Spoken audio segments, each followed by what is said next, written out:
네, 오늘 영상은 살 안 찌는 체질 만들기 핵심적인 스킬 글리코겐을 소개하는 시간입니다. 이번 영상을 시작하기에 앞서 살 안 찌는 체질에 대해 복습해 보겠습니다.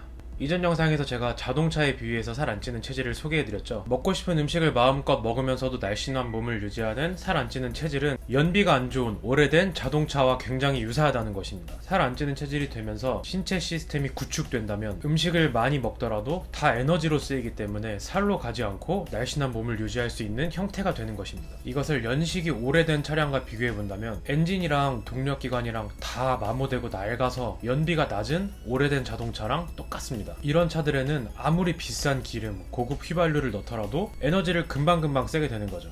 기름을 땅바닥에 흘리고 다니는 그런 꼴이 됩니다. 영상 시작부터 너무 초치는 말씀을 드리는 걸 수도 있는데 여러분께서 놀라지 말고 들으셔야 할 부분이, 사실 우리가 원하는 몸을 만드는 극한의 다이어트는 우리 몸 자체를 파괴하는 행위입니다. 자동차를 막 주행해서 엔진이랑 동력기관들을 다 써버리는 거랑 비슷한 느낌이에요. 이게 진화론적인 관점에서도 좀 모순적인 행위입니다. 옛날에 원시시대, 선사시대 때는 적은 양의 음식을 먹더라도 에너지를 오랫동안 써야 하기 때문에 지방량이 많아야 했습니다. 자동차로 치면 연비가 좋아야 했습니다. 그리고 최소한의 에너지로 최대한 활동을 해야 되기 때문에 근육량은 적어져야 돼요. 하지만 극한의 다이어트를 통해서 나온 우리의 몸은 우선 근육량을 늘리죠. 근육의 부피를 크게 만들고 또 그 근육을 선명하게 보이기 위해서 낮은 체지방률을 유지해야 합니다. 따라서 처음에는 뇌에서 우리 몸을 위험 상태로 인식하게 될 거예요. 물론 당연히 심폐지구력도 좋아지고 뇌과학적으로도 정신건강에 좋아지는 건 사실입니다. 그래도 이렇게 진화론적인 관점을 알고 시작하면 살 안 찌는 체질을 훨씬 더 잘 이해할 수 있습니다. 자, 그렇다면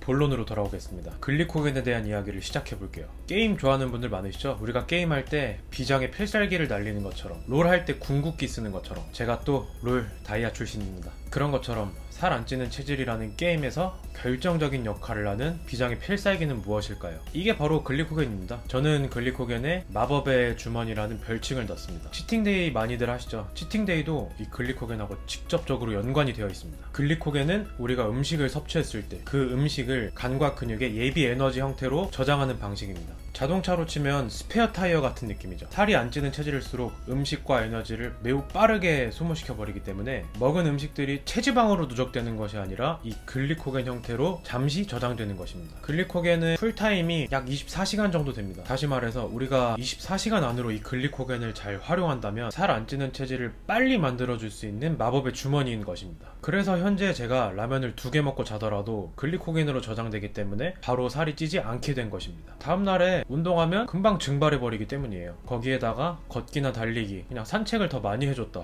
그러면 살이 더 빠질 수도 있는 거죠. 글리코겐의 활용 형태를 보여드리기 위해서 우리 몸이 에너지를 소비하는 방식 3단계를 보여드리겠습니다. 우리가 알아야 할 살 안 찌는 체질의 에너지 생성, 소모 과정은 이렇게 구성됩니다. 1번, 음식을 먹는다. 2번, 음식이 지방으로 가지 않고 글리코겐 형태로 임시 저장된다. 3번, 격렬한 운동과 외부 활동을 할 때 글리코겐이 급격히 깎여나간다. 4번, 이후의 움직임은 체지방을 분해시킨다. 따라서 음식을 먹더라도 살이 빠질 수밖에 없는 구조가 된다. 에너지의 마지막 소모 단계인 단백질은 사실 근손실하고 관련이 있긴 한데요. 여기서 메타 인지 능력을 활용해 본다면 우리가 운동선수가 아니기 때문에 이 정도로 에너지를 소모하기도 힘듭니다. 저도 기초대사량이 2000 정도 됐는데 힘듭니다. 그냥 참고만 하시고 단백질을 평소에 조금만 더 잘 드셔주면 끝입니다. 그런데 제가 왜 격렬한이라는 말을 강조했을까요? 왜냐하면 우리는 원시시대부터 살이 잘 찌는 체질로 진화해왔기 때문입니다. 제가 처음에 진화론적인 관점에서 언급해드렸듯이 우리가 생존을 잘하기 위해서는 지방량이 많아야 하고 근육량이 적어야 합니다. 진화론적인 관점에서 글리코겐을 바라봤을 때도 글리코겐이 천천히 쓰였어야 생존에 더 유리했겠죠.